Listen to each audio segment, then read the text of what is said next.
Hi, welcome back to Agent Insider. I'm your host, Andy Jewell. Thanks for joining me today. So the last few episodes, we've been talking about talking with real estate agents, talking with mortgage brokers. And so I wanted to dive a little deeper into home insurance in general, since that's my area of expertise would be insurance. So I wanted to just kind of walk through the coverages like I would with one of my customers and just say, hey, here's what the different coverages mean, and these are why they're important. So I'm just going to kind of go through each one, and hopefully this is helpful for you guys. So coverage A on a homeowner's insurance policy, if you look at it, it'd be coverage A is dwelling. That's your first one. And this is what most people are going to look at. And this is how much coverage you have to rebuild your home in the event of a claim, a total loss scenario, burn down. So that's going to be however much that number is. Something that is important to pay attention to, because that's something that most people are looking at, is how much is coverage A. But there's some key ancillary parts of that coverage. And the first one is it replacement cost or actual cash value? The big difference here between replacement cost and actual cash value is replacement cost, as it infers, is going to be to rebuild the house with a new house. So we're replacing the house. Actual cash value says we're going to give you the depreciated value of the house. It is not intended to rebuild the house. It's intended to pay what the actual value of the house is as it is today. And that's not going to be market value. It's not an agreed value, because you could have agreed value as well. But most of them will be either replacement cost or actual cash value. That ACV, actual cash value, is going to be how old, what is the functional age of the building? So if that building is functionally 30 years old, what is the depreciation schedule on a house? And typically would be depreciated out the functional age of a house is going to be somewhere around 50, 60 years or something along those lines. So the adjuster at the time is going to say, what's the functional age of the house, not what the actual age is. You might notice that if you're looking at an appraisal, they'll put the actual age and then they'll put the functional age or effective age.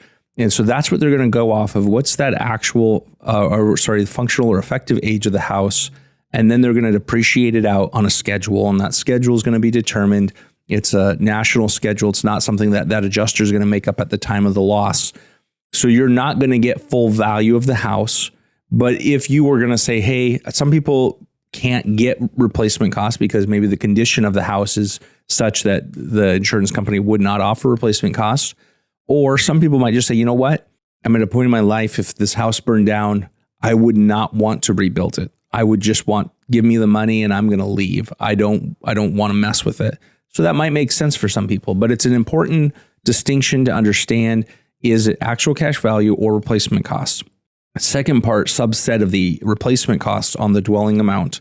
So let's say the dwelling amount, and I'm just going to use some made up numbers, obviously, because we're not talking about a specific house. The dwelling amount is $200,000. So that's the replacement cost on it.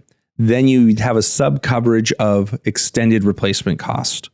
Or you may not. It could just be straight replacement cost, or it could have extended replacement costs. The most common in the industry is that you would have extended replacement costs at 25%, which means if the building burns down, you get an additional 25%, or in our example of $200,000 house, you're going to get $50,000 extra, kind of as your slush fund. So that's going to help you, like if the price of lumber jumped or the price of labor jumped mid-term of your policy, that's going to kind of be build in that slush, so that way you have more to rebuild in the event of it costing more than what they projected it to cost to rebuild the house. You can go 20. I've seen them as low as 10%. I've seen them as high as 50% or 100%. So it will double the value.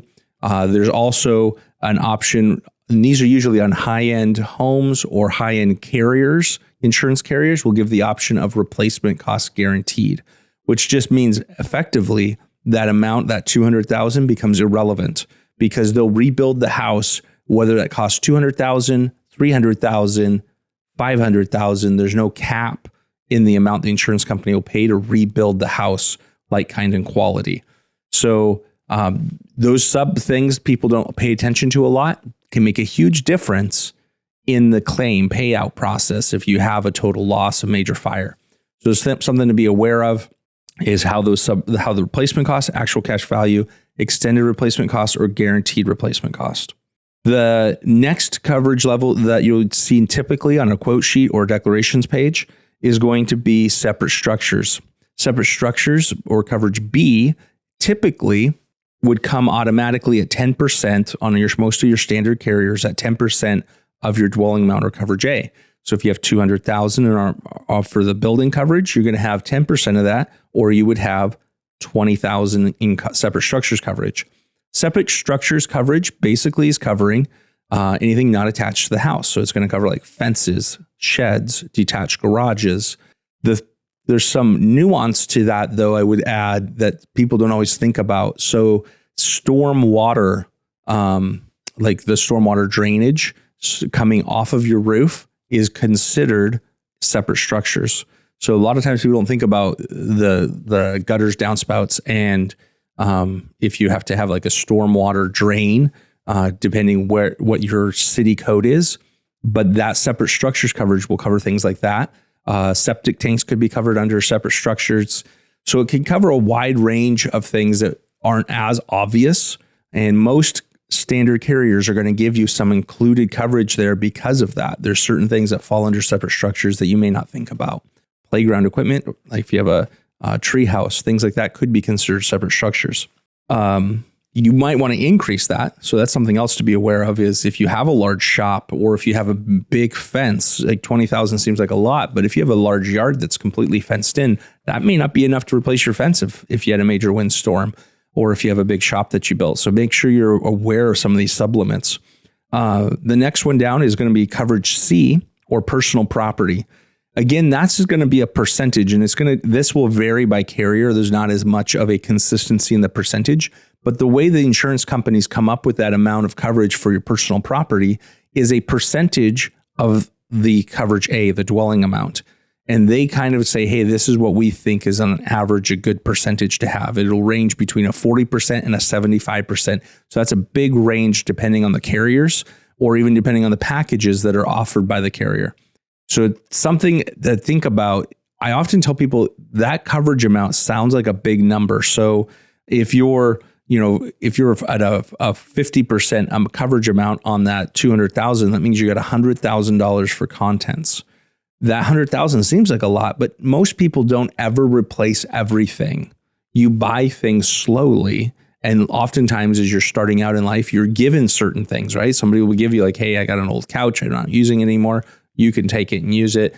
And so you accumulate a lot of stuff, and you never buy it all at once. And you don't typically buy everything that you have anyways, because some stuff is gifted to you. In the event of a total loss in a fire, now you have to go and replace everything, buying it new. And that adds up really quick. So it can seem like a daunting number, but in the reality, if you think about all your pots and pans, all your clothes, all your furniture, all of your finishes like knickknacks, TVs, all of those things, socks, add up. And that's what that number is. Now, again, there's two ways you can cover your personal property. One is actual cash value, which they're going to give you the depreciated value. This would be an easier example. So if you have a couch and they say, hey, the average life expectancy of a couch is 10 years. That couch you've owned for 5 years. To replace the couch is, we'll say, $5,000. But because it's halfway through its life expectancy, they only give you $2,500. They're only giving you half of the value of the couch. On a replacement cost basis, they say, hey, to go buy that same couch today is actually $7,000. Now they'll pay the $7,000 for you to go buy the same type of couch that you had before, brand new. So it's a really important coverage to have at replacement costs. It does change your premiums. Obviously, when you have better coverage, it's going to be more expensive because the insurance company is going to pay out a lot more in the event of a claim, but it really makes a big difference in the claim. So personal property was coverage C. Coverage D is loss of use. Loss of use is going to be paying for you to stay someplace else while your house is repaired or rebuilt. You're typically going to have two parts of your loss of use. One part is going to be your coverage amount. So could be a dollar amount. So they may say 50,000 or 100,000. And then the second part, if you have a dollar amount, you typically also have a time frame, which would be 12 months, 24 months.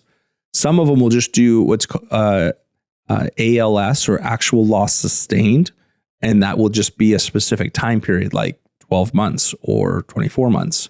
I do recommend people to think of, if it's available, to do the 24-month period rather than the 12-month period. Typically, in my experience, the premium difference is very small. You might be looking at maybe a $10 a year difference in premium, but in the event of a claim, that makes a significant difference in how much pressure you have to get your living expenses paid for while your house is being rebuilt. So if you had a total loss, if you have smoke damage and you're out for a month or two while they're cleaning out the whole house, no problem either way.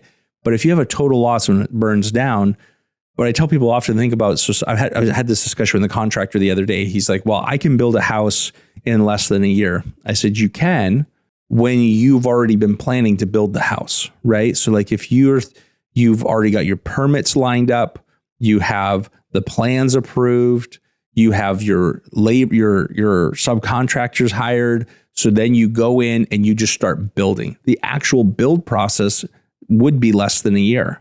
The issue with a burn down is, one, it wasn't planned, or it shouldn't be planned, or you have other issues. So you don't have your plans put together. You don't have them approved by the city. You don't have permits. You don't have your contractors lined up and ready to go on day one when you break ground. So you don't have everything pre-set up before you start that construction phase. So pre-construction phase, you would need to include into that time of, or loss of use time. The second issue is, before you can even start that pre-construction phase, is you're going to have the investigation phase, because the fire department's going to do their investigation, and the insurance company typically will also do their investigation to make sure it wasn't arson. Once that's done, then you get permits for demolishing or removing your debris. You have to get all of that removed, then go in for permits and planning to start your building process. Before you even get everything removed, it could take several months, 2 to 3 months, just to get your debris removed from the property. And now you're on a 9-month time frame where you have to get your permits, plans, and everything lined up. So that's the issue that oftentimes comes up, and it's difficult to get a house from the date of the fire to move back in 12 months. I won't say it's impossible, but it's very difficult. And so I always tell people, if you can, you should opt for a longer period of time for your loss of use coverage. Long-winded explanation there. Coverage E is personal liability.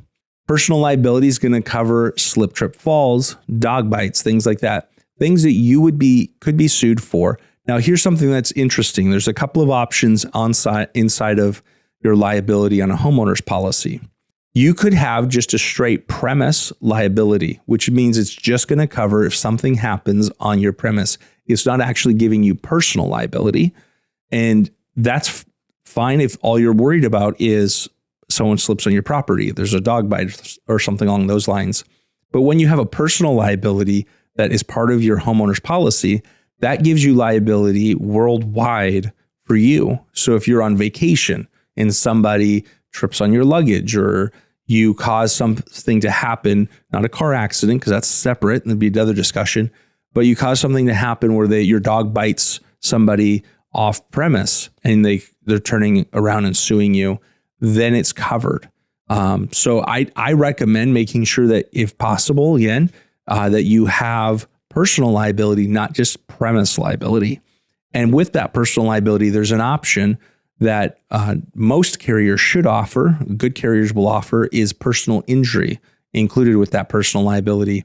Personal injury covers the things like libel and slander.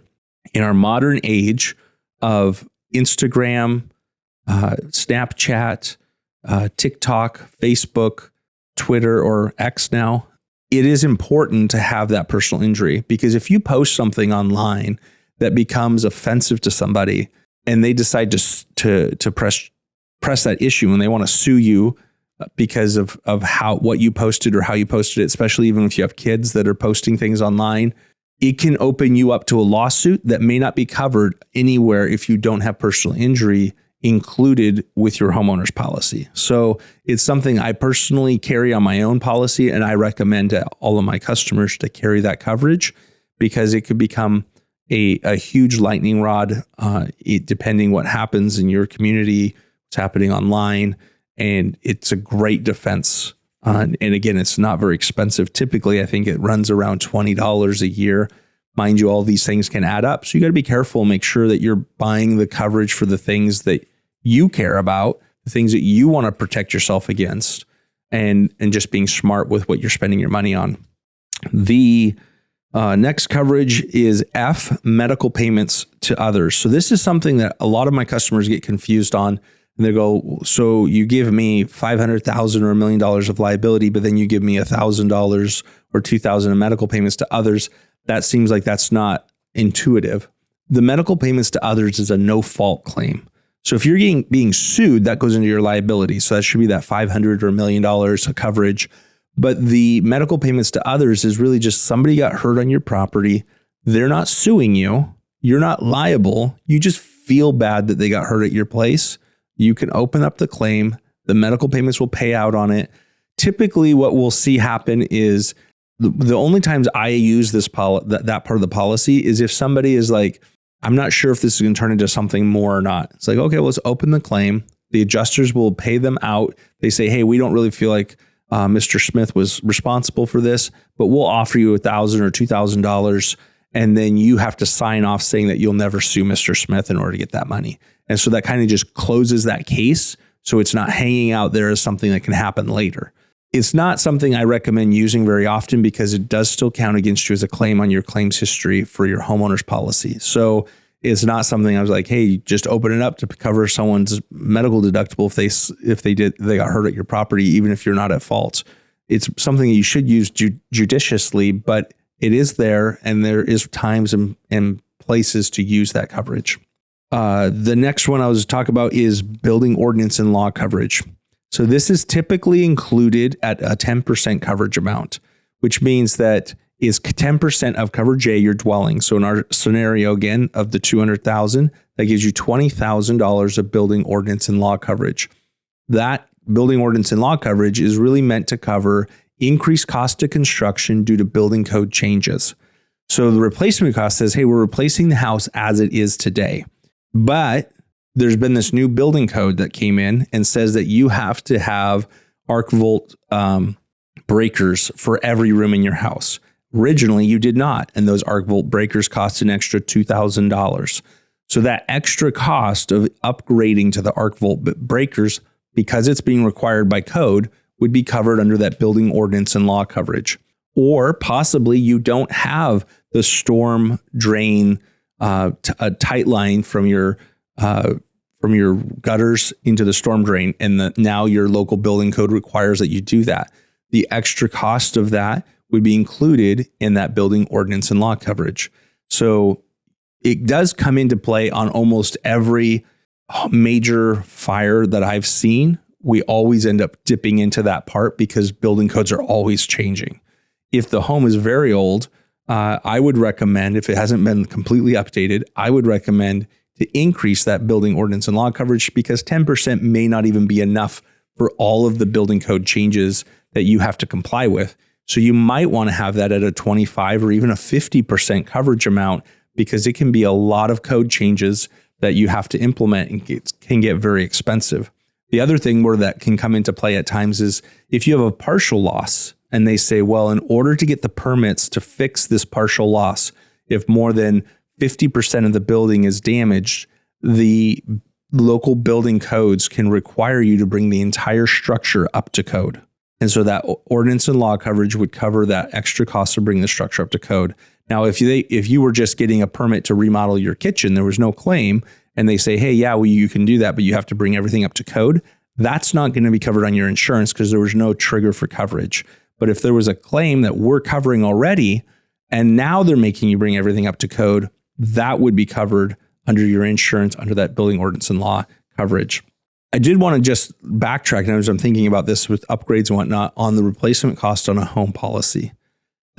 Is meant to replace the house as it is.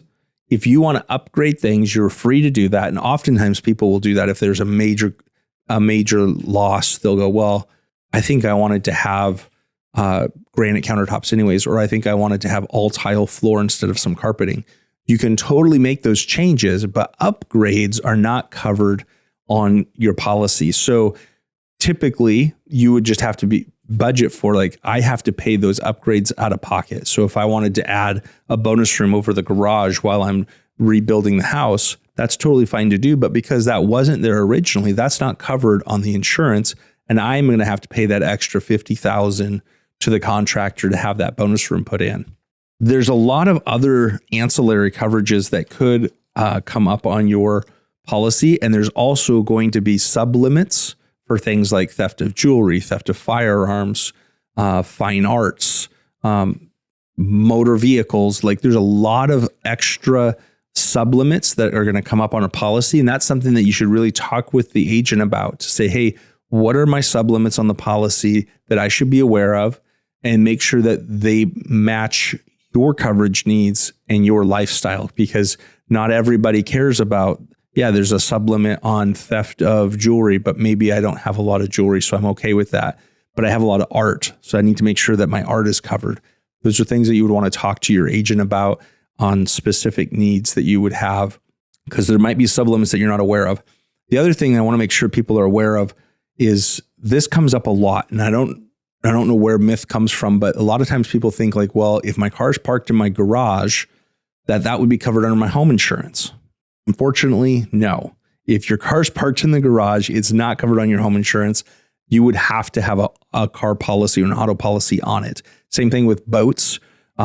There's some limited coverages on some policies for boats that are under a certain length or that don't have motors. So they're saying, hey, yeah, we'll cover your kayak, but we're not looking to cover the bayliner, right? So there's going to be some very specific language on the homeowner's policy about boats. And that would be something you'd want to ask if it's something you are concerned about or that you have. But for a general rule, anything with a motor is not going to be covered on the home policy. There's some exceptions. Things like tractors or ride-on lawnmowers are going to still be covered if they're used for the maintenance of the property. But in general, it's not. So it's something you should make sure, if you have stuff that you're storing in your garage or in your shop, ask that question to your agent. Hey, what about this? Is this going to be covered, or do I need a separate policy? And then you can make the decision. Is it worth buying a separate policy for the boat that I've never used, and because it's broken down and it's my project? Maybe it's not worth worrying about. Or maybe it is. Maybe it's like, hey, this is a wooden boat and it's got a lot of value and I want to make sure it's covered. So ask those questions on some of those sublimits. The last coverage line that I wanted to talk about is the deductible. So here's something that I think was interesting. The standard deductible, since I've been in insurance for the last 19 years, which makes me sound older the longer I've been in it. Obviously, you get older the longer you've been in something. But the standard deductible has been $1,000. And I was looking at that to go, hey, back in 2005, if I used an inflation calculator and I had $1,000 deductible in 2005, what's that equivalent to today? And it was about $1,800. So I think people in general have lower deductibles when they carry that $1,000 deductible than what used to be standard, even because of inflation. So I always tell people, think about it this way. When you're trying to decide how much of a deductible you should have, your bank may have specifics of the maximum amount of a deductible you're allowed to have. Outside of that, I would go to the maximum that you're comfortable to pay, because you don't want to turn in small claims on your homeowner's insurance. It will affect your rates, and it could affect your eligibility for certain programs, to where you're getting pushed into a high risk category because they go, hey, you've had 2 or 3 claims. You actually can't get insurance from a standard carrier. You have to go to a non-standard carrier, which has lower coverages and higher premiums. So in general, the idea of insurance is the transference of risk, right? Transferring risk from myself to the insurance company. And I should transfer risk that I'm unwilling to or unable to take on myself.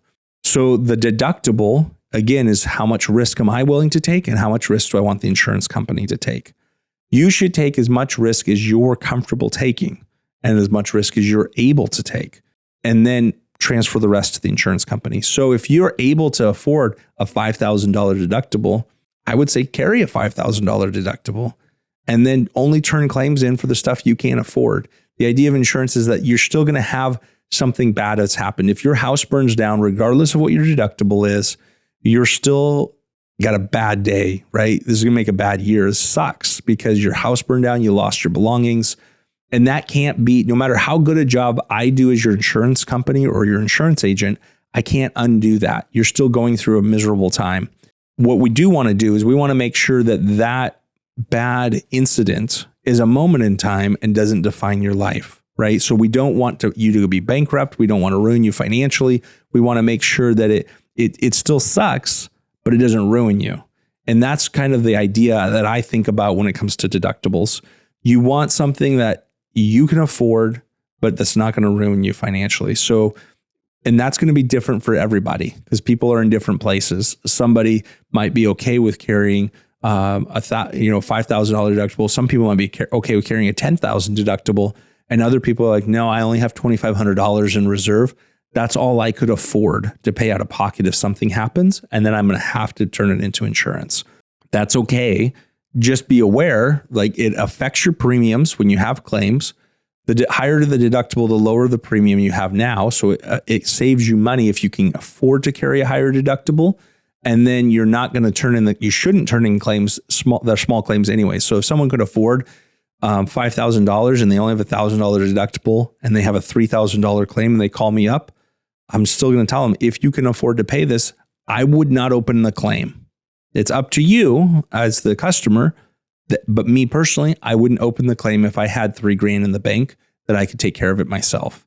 So carry the deductible that's as high as you're comfortable with, and then recognize insurance is there to protect you from being ruined financially. It's not there to just say, oh, you didn't have a bad day. You did have a bad day. Regardless of how good your insurance is, it still sucks. Your house still burned down, and there's no way around that.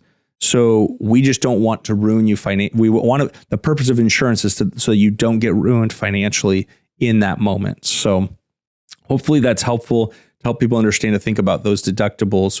The higher the deductible, the better your rates are, and the less claims you have, the better your rates are, and the better your coverages are for that big thing. And that's ultimately what I tell people, like if the wind rips your gutters off, that's really not what insurance should be for, right? Like that's a bad day, that sucks.